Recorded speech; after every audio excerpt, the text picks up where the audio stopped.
La Red Mundial de Justicia nació hace 3 años como respuesta a los desafíos que enfrentan cortes constitucionales y tribunales electorales en las democracias y cuenta con un número creciente de miembros y socios.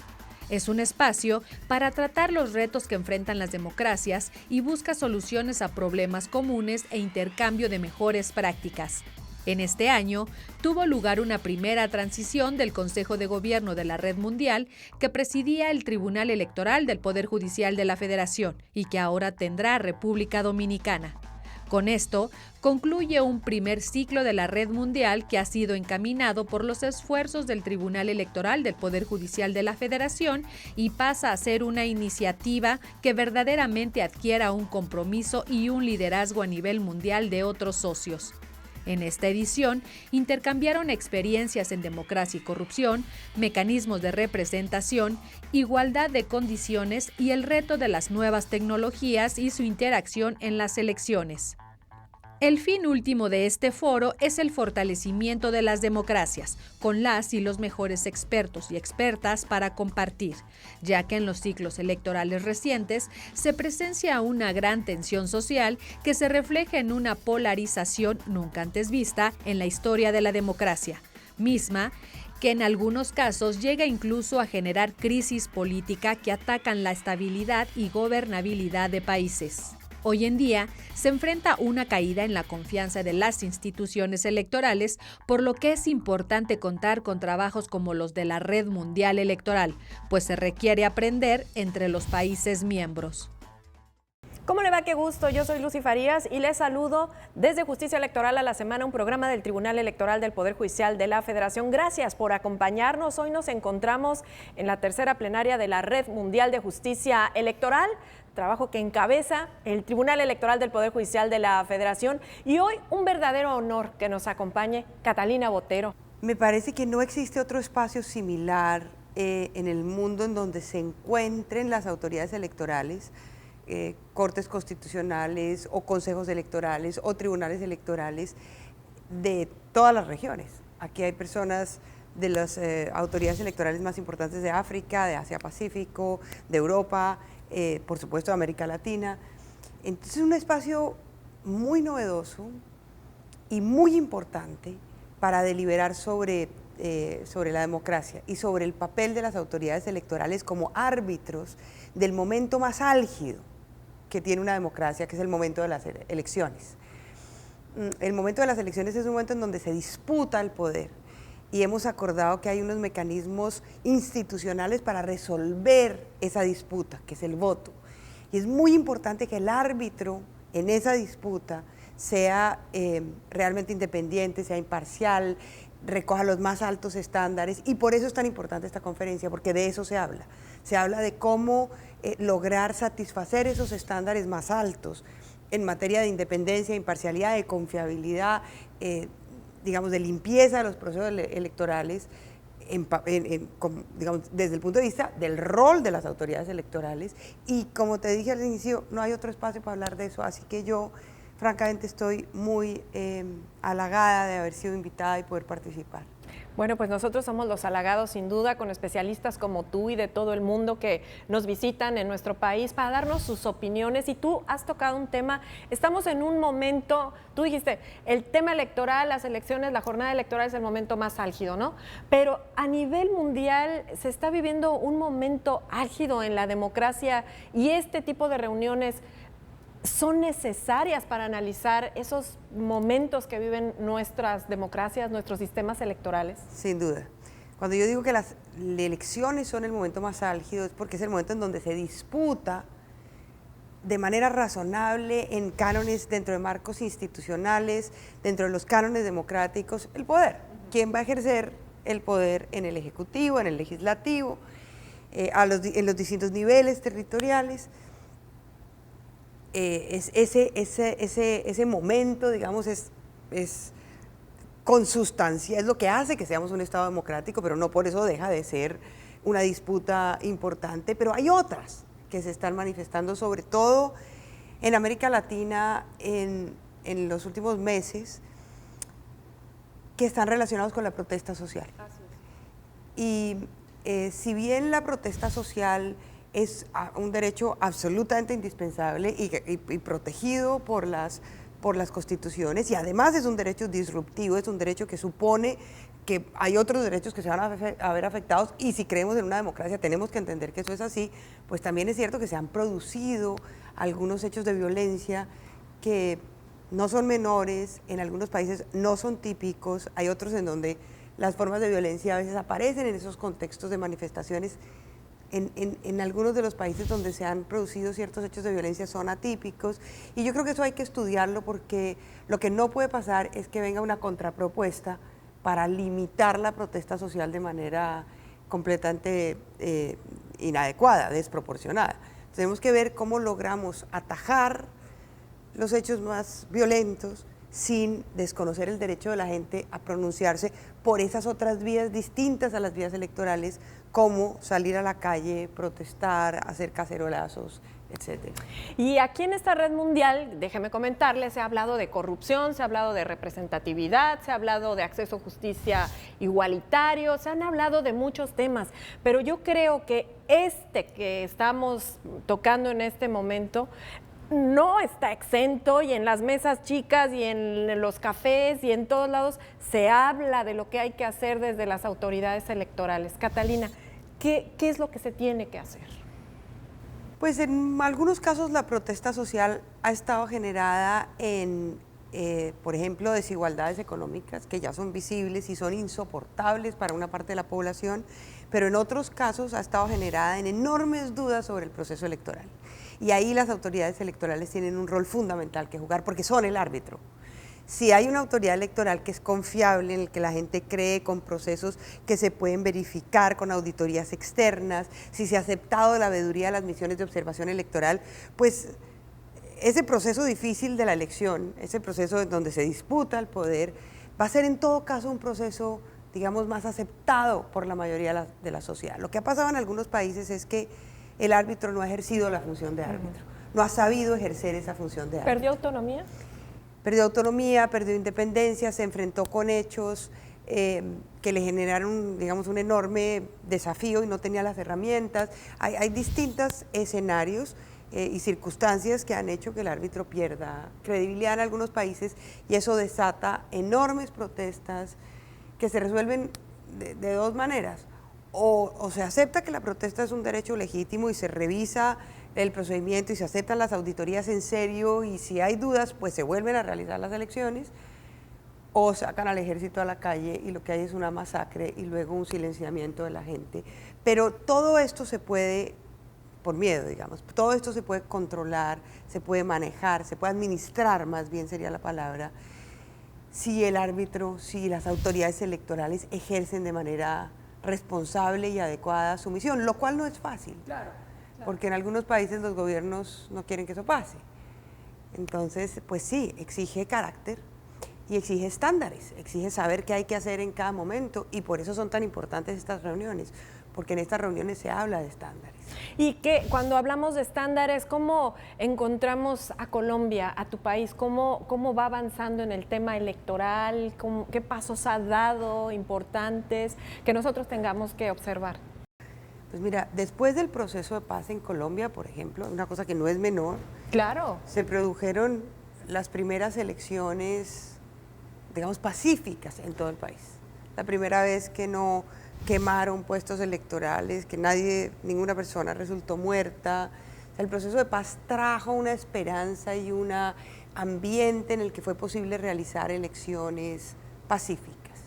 Lamentablemente estamos volviendo a ver episodios muy graves de violencia, que esperamos que el gobierno sea capaz, el Estado colombiano en su conjunto sea capaz de afrontar, para no volver a los momentos tan duros del proceso de paz. Pero aparte de la violencia, que hacía que en muchos lugares fuera simplemente imposible ejercer el derecho al voto de manera igualitaria, libre, tranquila, Colombia yo creo que ha construido unos sistemas electorales que son relativamente robustos. En Colombia no hay una gran disputa, cuando hay, digamos, se presentan los resultados en general, salvo en ciertos lugares, y no hay una gran disputa nacional sobre si realmente el árbitro ejerció o no ejerció su labor. Pero tenemos mucho por avanzar. El Consejo Nacional Electoral, por ejemplo, que es la primera autoridad a la cual se llega, es una autoridad administrativa que en donde están representados los partidos políticos, pero no es una autoridad que tiene las garantías de autonomía e imparcialidad que debería tener ese tipo de autoridades. Yo creo que ha cumplido un papel importante, pero creo que es hora de revisar algunas de las garantías institucionales que nos permitirían tener autoridades más robustas. En medio de la guerra, sin embargo, creo que se construyó un sistema electoral en el que la mayoría de la gente en principio confía, con las excepciones de las que te he hablado. Bueno, pues también en ese marco, Catalina, te hemos oído hablar muchas veces de la libertad de expresión, de la transparencia, que tú tienes una bandera enorme a donde vas, nos hablas de eso, y en tu país también has hecho muchas cosas ahí para que esto florezca, ¿no? Cuéntanos, por favor. No hay ninguna democracia que pueda realmente operar, funcionar. La democracia es un proceso en donde la gente selecciona racionalmente su preferencia. Yo voy y voto por la persona que a mí me parece que me representa. Eso es por lo menos, digamos, la definición más elemental, básica, sine qua non de democracia. Luego algunos creemos que tiene que haber otras cosas, pero eso es lo básico, que la gente pueda ir en libertad, en igualdad de condiciones, a votar y seleccionar por la persona que cree que lo debe o la debe representar. Si no hay libertad de expresión, si yo no puedo discutir contigo sobre si este candidato o esta candidata es mejor o peor, si hay denuncias de corrupción, si esa persona hizo la tarea que tenía que hacer o no la hizo, si realmente responde a las promesas que está haciendo, si su vida pública corresponde a esas promesas, si no podemos deliberar, si no hay información sobre eso, si no protegemos a la prensa de investigación, a la que hace denuncias, a la que nos cuenta lo que no podemos buscar porque tenemos trabajos que nos ocupan 8 o 10 o 12 horas al día, no tenemos la posibilidad de hacer lo que hacen ustedes, los periodistas, lo que hace la prensa. Si no protegemos a esa prensa y el ambiente para poder discutir, pues no puedo seleccionar libremente mi preferencia, porque entonces solamente voy a saber de uno, pero no voy a saber del otro, y eso es como cualquier proceso de selección racional de preferencias con consentimiento informado. Si yo voy al médico y me ofrece 2 medicamentos, yo tengo derecho a saber cuál es el efecto secundario de cada uno. Bueno, es lo mismo en el proceso electoral, es el cuerpo político el que estamos configurando y tenemos derecho a saber los efectos secundarios de cada una de las decisiones que tomamos. Y para eso es fundamental la libertad de expresión, y a veces la libertad de expresión supone que vamos a oír cosas que no nos gustan. Claro. A veces vamos a oír que ataquen a nuestro candidato, a veces incluso los ataques van a ser injustos, pero si no protegemos ese ambiente desinhibido para deliberar, pues entonces ¿quién va a definir lo que es justo o lo que es verdad? Y ese es uno de los grandes problemas, por ejemplo, de pedirle al Estado que defina qué es verdad y qué no, y que prohíba las noticias falsas, las llamadas fake news, o la desinformación, que el Estado va a decidir premiar la información que le claro, sirve. que le no le podemos entregar al Estado esa llave. Entonces, hay otras maneras de mejorar la comunicación política, sobre todo en esta nueva era digital, pero de lo que tenemos que partir es de que hay que proteger la libertad de expresión. Justo nos vamos a quedar en este punto, si te parece, Catalina, porque vamos a ir a una pausa. Regresamos con esto que nos planteas de las redes sociales y qué hay que hacer en adelante, los retos que tienen todos los países que participan en la Red Mundial de Justicia Electoral y de la propia red. ¿Qué te parece si vamos a esta pausa y regresamos?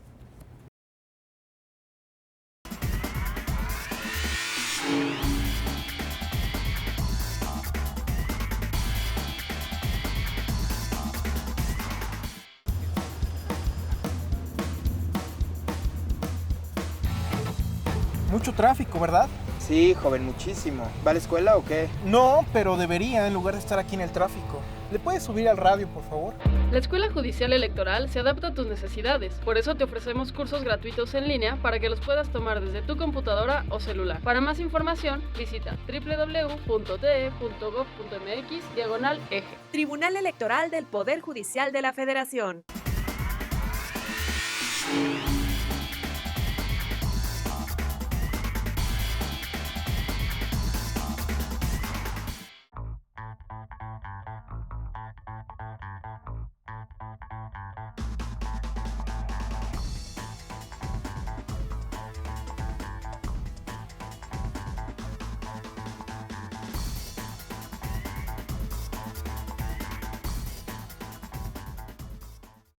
Estamos de regreso, Justicia Electoral a la Semana, un programa del Tribunal Electoral del Poder Judicial de la Federación.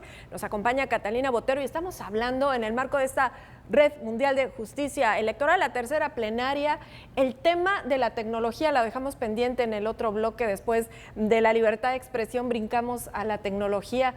Estamos ante una revolución, Catalina. ¿Qué tenemos que hacer? ¿Estamos preparados para lo que viene en materia tecnológica y de comunicación y de transparencia en los sistemas electorales? No, no estamos preparados. No estamos preparados como ¿Malas ciudadanía. noticias? No, digamos, es una revolución, como dices tú, es un cambio de época. Aquí están pasando cosas que realmente son, que cambian de manera sustancial la comunicación política. Y tenemos que prepararnos. Una de las mesas más interesantes del encuentro de ayer, por ejemplo, en la tercera plenaria de la Red Global de Justicia de Autoridades Electorales y de Justicia Electoral, fue la mesa con las grandes compañías tecnológicas.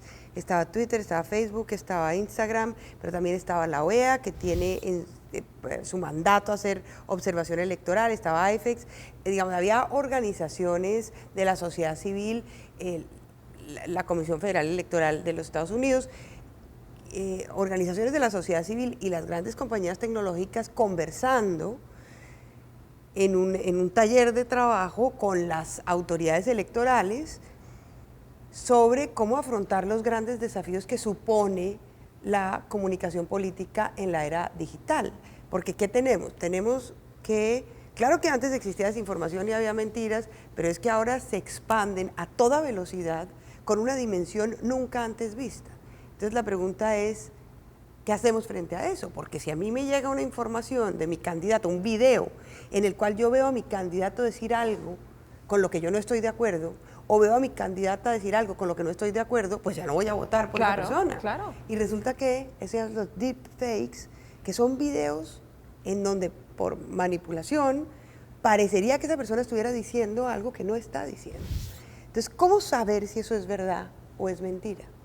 ¿Cómo impedir que existan cámaras de eco en donde la gente se encierra y oye es solo lo que quiere oír y no abre ningún espacio, resquicio para que cuestionen a su candidato, y lo que genera son nichos de intolerancia blindados frente a la deliberación y que impiden justamente el presupuesto de la democracia, que es poder conversar sobre los distintos candidatos? Entonces, ¿cómo afrontar las mentiras, la desinformación, la propaganda, el microtargeting? Porque entonces lo que se demostró, por ejemplo, en el caso Cambridge Analytica, es cómo lograban, a partir del análisis de datos, de millones de datos agregados, cómo lograban identificar sectores de la población que estaban dudosos. Sí, con preferencias, y entonces lograban mandarles mensajes que incluso eran contradictorios para lograr que votaran por un determinado candidato. Por ejemplo, lo que cuenta ese documental es que en Trinidad y Tobago, esto me parece impresionante, lo que tenían que lograr para que ganara una determinada fuerza política era que la otra no votara. Y lo que descubrieron es que por razones culturales, la fuerza política que querían que ganara, las personas jóvenes de todas maneras votaban porque había una tradición familiar de obedecer a los mayores. En cambio, del otro lado, las personas jóvenes eran mucho más rebeldes, y si no votaban esas personas jóvenes, si restaban ese voto, iba a ganar la persona de la otra sección. Entonces se inventaron un movimiento abstencionista completamente falso, completamente inventado, que movilizaba emociones de las personas jóvenes para impedirles que votaran, para llevarlos a tomar la decisión de no votar, pero con una estrategia consciente de manipulación emocional para que el otro grupo ganara las elecciones. Entonces, ¿cómo lograr que eso no pase? Que no haya interacciones que no son humanas, que parecen humanas a través de bots, que no haya tendencias que impiden que la gente se manifieste porque hay ciberbullying con, digamos, fábricas de lo que se llama, digamos, personas contratadas para hacer matoneo en redes, o que no son contratadas, pero que son fanáticas para hacer matoneo en redes, inhiben la deliberación. Te estoy mencionando muchos de los problemas que se pusieron. Lo que te puedo decir es, ayer se pusieron de presente esos problemas, algunas compañías mostraron lo que estaban haciendo, fue muy interesante, pero lo que queda claro es que el camino por recorrer es enorme. Y las autoridades electorales tienen un trabajo fundamental, porque no pueden censurar pero tienen que ¿Qué lograr... regular? Pues tienen que lograr sí, que la gente sepa que es supervisar. verdad y que es mentira, pero no son ellas quienes deben decir que es verdad y que es mentira. Entonces, ¿quién lo hace? Un tercero imparcial. ¿Cómo lo logramos? O sea, ahí hay un campo enorme de trabajo que hay que abordar para no acabar con la libertad de expresión, pero lograr que se respete la libertad del elector. Es que pareciera que la tecnología llegó como un titán para ayudarnos a resolver todo y como que se ha vuelto en nuestra contra, ¿no? Nos bombardea con información, a veces nos engaña. Estamos, yo creo que también, como decíamos hace un momento, inmersos en una revolución que no sabemos ni qué hacer.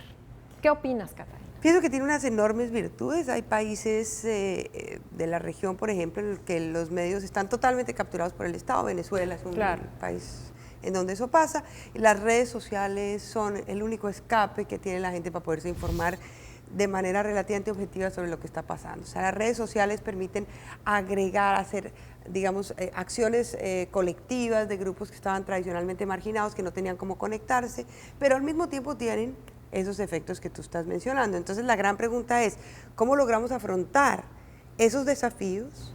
¿Cómo, Catalina? ¿Cómo? Yo creo que hay buenas alternativas de regulación. Por ejemplo, hay compañías que han decidido no aceptar avisos políticos. En México está prohibida la publicidad privada. En otros países como Colombia se permite, pero con unos topes.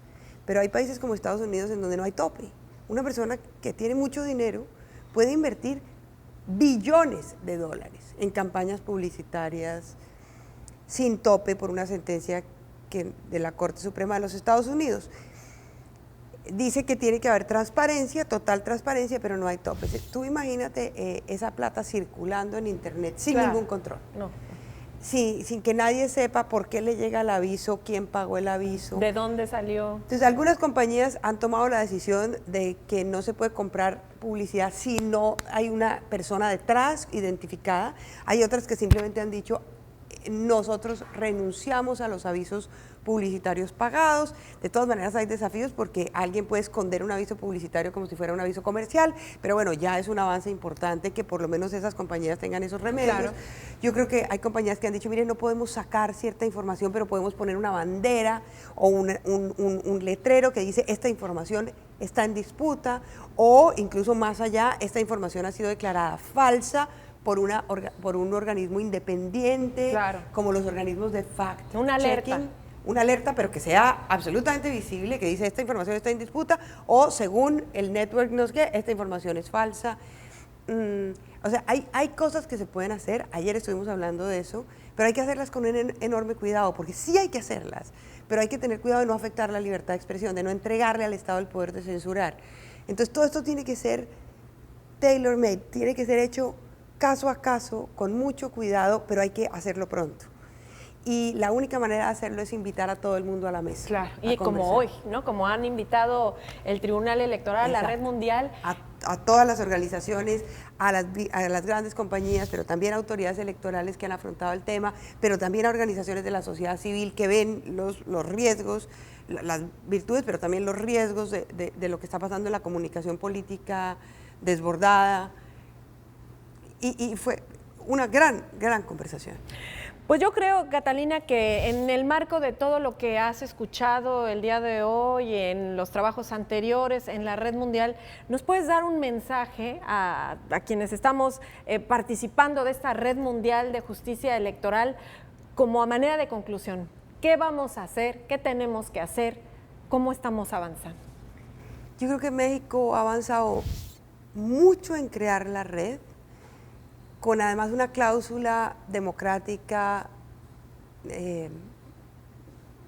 digamos, muy civilizada, si así lo quieres, en virtud de la cual la presidencia de la red se entrega ahora a otro país, que tendrá que asumir el desafío de lo que México ha hecho hasta ahora, que es sentar a 180 autoridades electorales del mundo entero a conversar sobre estándares internacionales. Me parece que el gran desafío de la red ahora es mantenerse, ya que logró capturar la atención de esas autoridades electorales, es mantenerse porque este tipo de foros elevan las expectativas frente a cada país, elevan los estándares.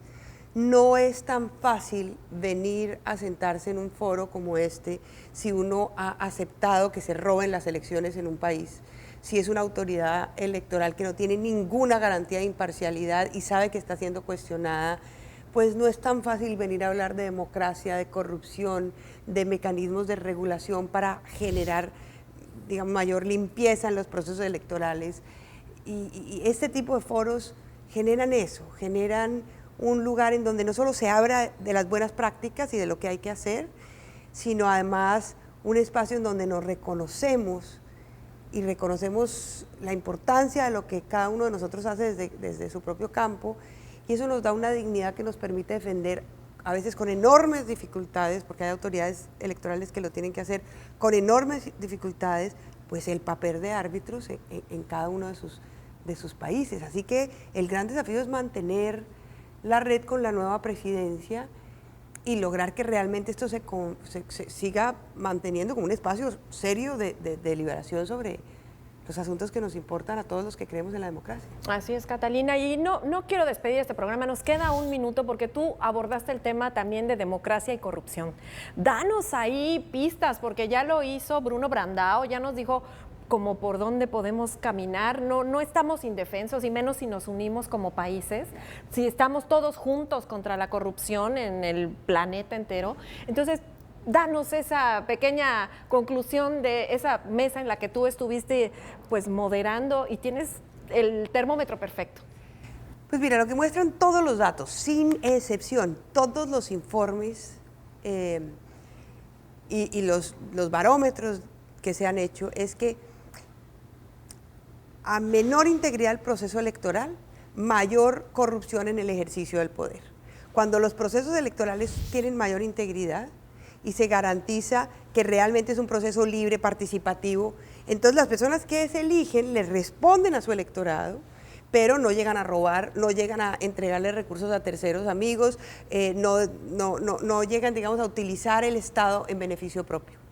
Esa correlación, mayor integridad del proceso electoral, menor corrupción, es absolutamente clara en todos los informes. Entonces tenemos que fortalecer la integridad del proceso electoral para garantizar que no haya corrupción, porque la otra correlación que existe es que a mayor corrupción, entre más corrupción hay, menos afección a la democracia hay. Entre más corrupción hay, la gente cree menos en la democracia. O sea, permitir que la corrupción avance es la amenaza más grave en este momento para la corrupción.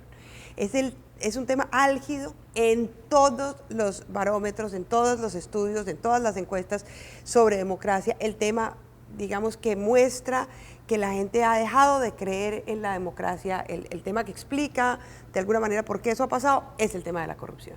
Entonces, necesitamos atacar la corrupción y para eso necesitamos blindar los procesos electorales, y por eso es tan importante la red. La Red Mundial de Justicia Electoral, de la que formamos parte, lo decimos con orgullo. Muchas gracias, Catalina Botero. Y bueno, pues nosotros vamos a dejarles con lo más importante que ha sucedido en esta semana en materia electoral. Yo soy Lucy Farías. Recuerde, esto es Justicia Electoral a la Semana, un programa del Tribunal Electoral del Poder Judicial de la Federación. Gracias, Catalina. A ti. El magistrado presidente Felipe Fuentes Barrera afirmó al rendir el informe anual de labores 2018-2019 que el Tribunal Electoral del Poder Judicial de la Federación es un árbitro y no un jugador de los procesos electorales, por lo que ninguna presión ni color podrán estar encima del mandato constitucional que tiene el Tribunal Electoral, y subrayó que ante lo que sucede en nuestro continente, el Tribunal Electoral del Poder Judicial de la Federación reafirma su autonomía e independencia como una institución sólida e independiente. Felipe Fuentes Barrera, presidente del Tribunal Electoral del Poder Judicial de la Federación, participó en la Semana Nacional de Transparencia 2019, convocado por el Instituto Nacional de Transparencia, Acceso a la Información y Protección de Datos Personales, que tuvo lugar el 13 de noviembre pasado en la Secretaría de Relaciones Exteriores.